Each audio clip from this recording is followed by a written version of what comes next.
benim yazım kışa çevirdi. Fırtınaya kapılmış aşığım böyle.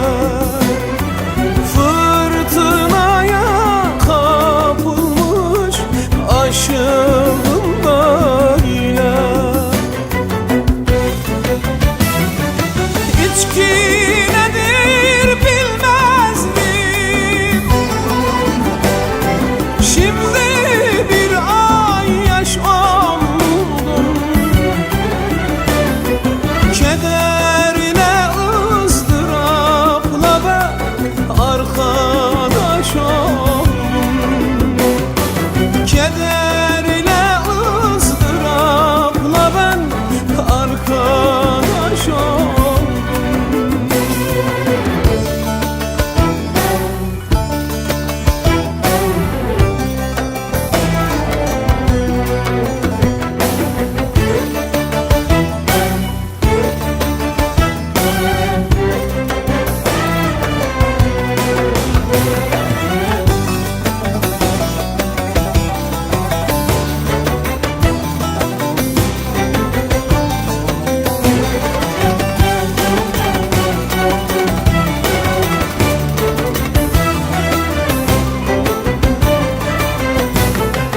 Derdimi hiç kimseye diyemiyorum.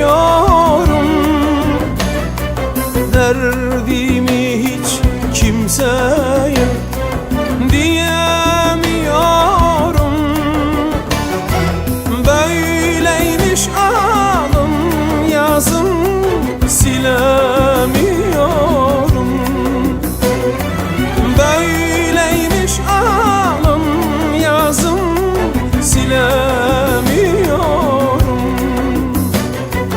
Bana sarhoş diyorlar, varsın desinler. Neden içtiğimi ben de bilemiyorum. Neden içtiğimi ben de bilemiyorum.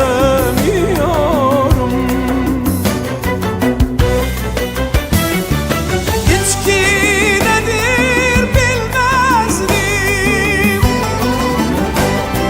şimdi bir ayyaş oldum.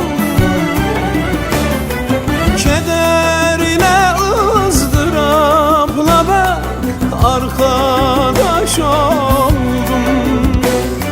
Kederle ızdırapla ben arkadaş oldum.